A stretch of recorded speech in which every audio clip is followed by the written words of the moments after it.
பார்க்கல. அது அந்த குதிச்சு மூளை கொதிச்சுக்கிட்டு இருக்கல என்னாவும் ஒரு தண்ணி கிடைக்குமா, அல்ல லேசா கேட்பானா, கஷ்டமா கேட்பானா, கத்தியப்பமா பரிச்ச ஹாலில் உட்கார்ந்துட்டு இருக்கும்போது பக்கத்துல உட்கார்ந்துட்டு பொண்ணு பூ வச்சிருக்கா சட்ட அதே பார்த்துட்டுமா ஒருத்தன் பரிச்ச ஹாலில் உட்கார்ந்துட்டு இருக்கல என்ன ஆகுமா பாஸ் ஆகுமா அப்படின்னு பாப்பா.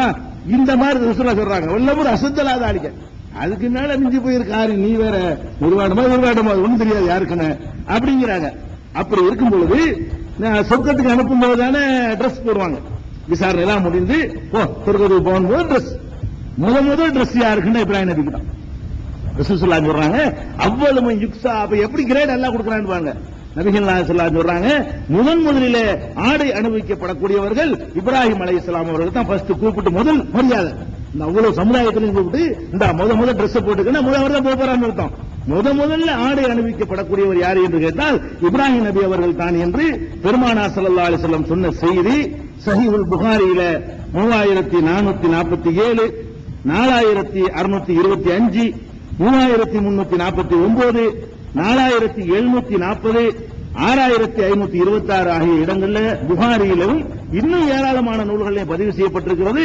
மறுமையில் முதல் மரியாதை இப்ராஹிம் நபிக்கு தான், முதல் ஆடை வழங்கப்படுவது இப்ராஹிம் நபிக்கு தான் என்று சொன்னால் அவங்களுக்கு எவ்வளவு பெரிய அந்தஸ்து, எவ்வளவு பெரிய கிரேட் எல்லாம் கொடுத்திருக்கிறான், எவ்வளவு பெரிய மரியாதை.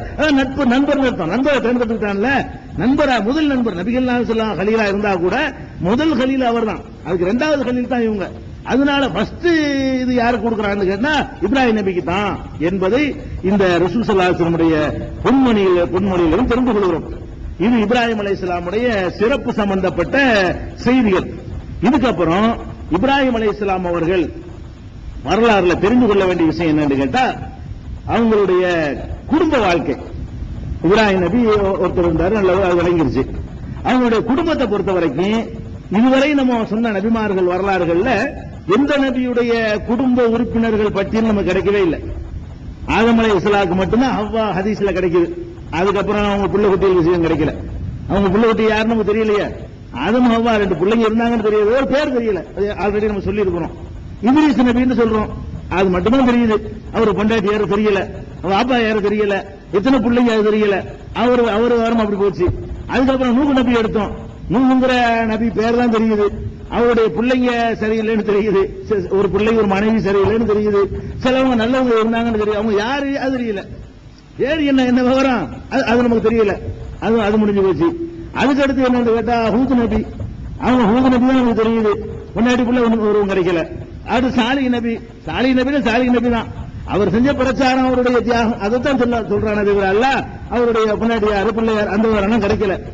இப்ராஹிம் நபியை பொறுத்த வரைக்கும் அவருடைய மனைவியரும் அவருடைய மக்களை பற்றியும் ஹதீசுகள்ல நிறைய, குர்ஆன்ல கிடையாது, ஹதீசுகள்ல நிறைய விவரங்கள் நமக்கு கிடைக்கிறது.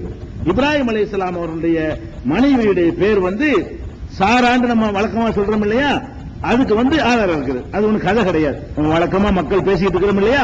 இப்ராஹிம் நபியுடைய மனைவி ஒரு மனைவி பேர் என்னது சாராங்கிறது அவங்களுடைய மனைவி அப்படிங்கிறதுக்கு ஆதாரம் வேணும்னு சொன்னா நிறைய ஹதீசுகள்ல வருகிறது. இப்ராஹிம் நபியுடைய மனைவி சாரா தாண்டு.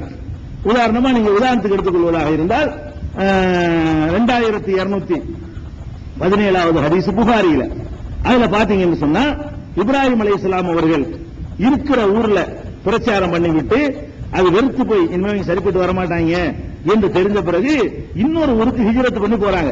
ஊர் பேரெல்லாம் வரல. அந்த ஹதீஸ்ல 2217 புகாரில் என்ன வருதுன்னு கேட்டா இப்ராஹிம் நபி அவர்கள் இந்த மக்களுக்கு பிரச்சாரம் பண்றாங்க. பிரச்சாரத்தை நான் பிந்தி சொல்ல போறேன், அப்புறம் ரொம்ப துன்புறுத்துறாங்க, நெருப்பு குண்டத்தை வளர்க்குறாங்க, தூக்கி போடுறாங்க, அதுல நல்லா காப்பாத்திடுறான், இனிமேல் ஊர்ல சரிப்பட்டு வராதுன்னு சொல்லிட்டு அவர் ஊரை மாத்துவோம், வேற ஊருக்கு போவோம் அப்படின்னு சொல்லி இன்னொரு ஊருக்கு ஹிஜ்ரத் பண்ணி போறார். ஹிஜ்ரத்னா என்ன, மனைவி மக்கள் கூட்டிட்டு போறது ஹிஜ்ரத். ஆனா கூட்டிட்டு போறது மனைவி மக்கள்னா மக்களை போய் பிறக்கல, இந்த மனைவி மட்டும்தான் இருக்கிறாங்க, ஒரு மனைவி தான் இருக்கிறாங்க. அவங்க யாருன்னா அவங்க தான் சாராவை அழைத்துக் கொண்டு ரசூல் ஸல்லல்லாஹு அலைஹி வஸல்லம் செஞ்சாங்க, போனாங்க. எங்க போனாங்க, ஒரு ஊருக்கு போனாங்க. இப்ராஹிம் அலைஹிஸ்ஸலாம் அவர்கள் சாராவை அழைத்துக் கொண்டு என்ன செஞ்சாங்க, போனாங்க.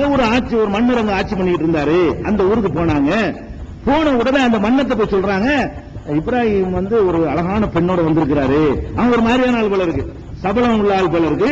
அவங்க கிட்ட போய் என்ன செய்யறாங்க, ஒரு ஆள் வந்திருக்கிறாரு வெளியூர்ல இருந்து, ஒரு அழகான பெண்ணோட வந்திருக்கிறாரு அப்படின்னு சொல்லி அங்க போய் மெசேஜ் அவனை கொடுத்துட்டாங்க. உடனே என்ன செய்யறாங்கன்னா அவன் கூப்பிட விடுறான், அந்த 2 பேரும் கூட்டிட்டு வாங்க. இன்னொரு ஊருக்கு தானே போயிருக்காங்க, அகதியா தானே போறாங்க. அழைத்து வர சொன்ன உடனே இது யாரு அப்படின்னு கேட்கும் பொழுது என் சகோதரின்றார் அவரு. என் சகோதரி அப்படின்னு சொல்லி போடுறாரு. உன்னோட யாரோ ஒரு பெண்ணை கூட்டு வந்திருக்கிறாங்க, அது யாரு? அப்ப மனைவிட்ட வந்து சொல்றாங்க, இந்த மாதிரி கேட்டான். ஏன்னு கேட்டா, இவன் இந்த உலகத்திலே முஸ்லீம்னு சொன்னா அல்லாஹ் நம்ம கிட்ட நம்ம 2 பேரும் தான் இருக்கிறோம் அவர் சொல்றாரு. அப்ப அந்த ஊர்ல ஒருவரும் ஏத்துக்கல நடந்தது. இப்ராஹிம் நபி ஏற்கனவே பிரச்சாரம் செய்த ஊர்ல ஒரு ஆள் கூட ஏத்துக்கிறாம கணவன் மனைவி மட்டும்தான் திரும்பி வர்றாங்க இன்னொரு ஊருக்கு. அவ்வளவு பிரச்சனை ஹிஜ்ரத் பண்ணி வர்றாங்கன்னு எல்லா ஹதீஸ்ல வருது. ஹிஜ்ரத் எப்ப பண்ணுவாங்க? பிரச்சாரம் பண்ணி அது எடுபடாம போய் வாழ முடியாத நிலையில வர்றதுக்கு பேர் தான் ஹிஜ்ரத். சும்மா சுற்றுலா போகலவங்க. ஹிஜ்ரத் பண்ணி போகும் பொழுது நல்லவர்களை எல்லாம் வெளியேற்றி தானே போகணும், ஒருவருமே இல்ல. அப்ப சொல்றாங்க இப்ராஹிம் அலைஹிஸ்ஸலாம் சொல்றாங்க, வல்லாஹி இன் அலல் அருளி மூமினும் கைரி வகைரு, என்னை உன்னையும் தவிர ஒரு இறை நம்பிக்கையாளர் இன்னைக்கு உலகத்துல இல்ல. மனைவிட்ட சொல்றாங்க, நான் ஒருத்தர் இருக்கிறேன், நீ ஒருத்தி தான் இருக்கிற. அப்ப 2 பேர் தான் நம்ம இருக்கிறோம். எல்லா மூமினும் சகோதரன் தானே, மூமின்ல சகோதரன் தானே. அந்த அடிப்படையில் நான் உன்னை சகோதரன் சொல்லி இருக்கிறேன், நீங்க அதே மாதிரி வச்சுக்க. ஏன்னு கேட்டா இவனால் ஏதாவது இடைஞ்சல் வந்துடக்கூடாது நமக்கு அப்படின்னு சொல்லி சகோதரின்றாங்க. ஏன்னா கணவர்னு சொன்னா என்ன செய்வான்னு கேட்டா காலி பண்ணிட்டு அனுபவிக்க பார்ப்பான். கணவர்னு சொல்லும் பொழுது அவனை காலி பண்ண முதல்ல அப்படிங்கிற மாதிரி பிரச்சனை வரும். சகோதரின்னு சொல்லக்கூடிய நேரத்தில் அவருடைய உயிருக்கு பாதுகாப்பு வராது, ஆபத்து வராது. அந்த மாதிரியான ஒரு அடிப்படையில சொல்லிட்டு அவங்க சொல்லிவிடுறாங்க. அதுக்கப்புறம் அந்த பெண்ணை இழுத்து வாருங்கள் அப்படின்னு சொல்றான். அவங்க போகும்போது என்ன செய்யறாங்க, நீ இறைவன் துவாசி ஒரு கேடு வராது, இறை தூதரா இருக்கிறதுனால தைரியமா அனுப்பி வைக்கிறாங்க. அல்லாஹ் வந்து காப்பாத்துறேன்னு சொல்லியிருப்பான். நீ போ தைரியமா இரு, அல்லாஹ்ட்ட பிரார்த்தனை பண்ணு, அவனால அவன் நெருங்க இயலாது. அது மாதிரி அவன் நெருங்க முயற்சி பண்ணும் பொழுது அவர்கள் அழுது பிரார்த்தனை செஞ்ச காரணத்தினால அவனால் தொட முடியல. திரும்பி திரும்பி முயற்சி பண்றான். அதுல வந்து ரொம்ப அவனுக்கு ஒரு ஹதீஸ்ல காலை எடுத்து வைக்க முடியல, கால் நகர மாட்டேங்கிற ஒரு ஹதீஸ் இருக்கிறது. கையை நீட்ட முடியல என்றும் ஒரு அறிவிப்பு இருக்கிறது. இது முஸ்லிம்ல கையை நீட்ட முடியல என்று இருக்குது. புகாரில வரக்கூடிய அறிவிப்புல கால் எடுத்து வைக்க முடியவில்லை, அவ்வளவு கஷ்டப்படுறான்.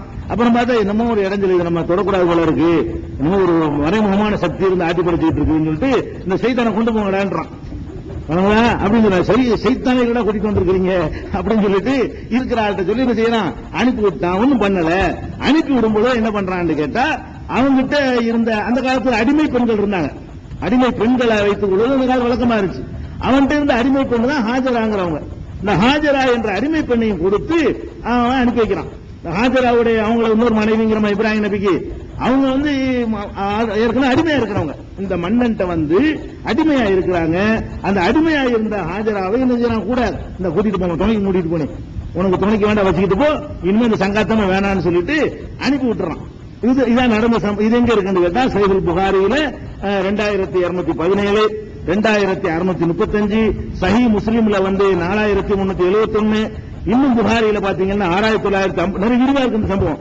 6950, அதே மாதிரி 5084, 3358, அதே மாதிரி 3361, இவ்வளவு இடங்கள்லையும் இந்த மனைவி சம்பந்தப்பட்ட விஷயம்.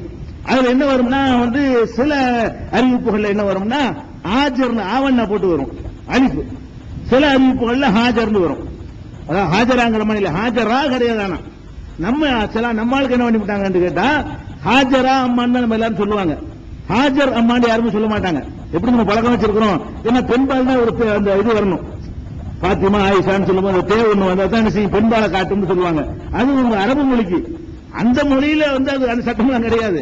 அவங்க ஹாஜர் தான் அவங்க பேர், ஹாஜரா பேர் கிடையாது. ஆனா பெரும்பாலான ஆளுக்கு என்ன செய்யறாங்க, பேர் வச்சாங்க அந்த அம்மாவை நினைவுபடுத்தி கொண்டு பேர் எப்படி வைக்கிறாங்கன்னா ஹாஜரா அம்மாள் அந்த ஆவண போட்டு வைக்கிறாங்க. ஹாஜர் தான் நம்மளுடைய பேர் என்ன, ஹாஜர் அல்ல ஆஜர். ஹாஜர்னு ரசூலுல்லாஹ் தான் சொல்றாங்க, ஹாஜர் என்றும் ரசூல் ஸல்லல்லாஹு அலைஹி வஸல்லம் சொல்றாங்க. அப்ப ஹாஜர்ங்கிற பெண்ணை கொடுத்தான், ஹாஜர்ங்கிற பெண்ணை கொடுத்தான் என்று வருகிறது. நீண்ட நெடுங்காலமா இந்த அம்மாவுக்கு குழந்தை இல்லாம இருந்துச்சு சாராவுக்கு. அதனால இந்த அடிமை பெண்ணை நீங்களே கல்யாணம் பண்ணிக்கிறீங்கன்னு சொல்லி நினைச்சிட்டாங்க. குழந்தைக்காக வேண்டி, தனக்கு குழந்தை இல்லைங்கிறதுனால அவங்க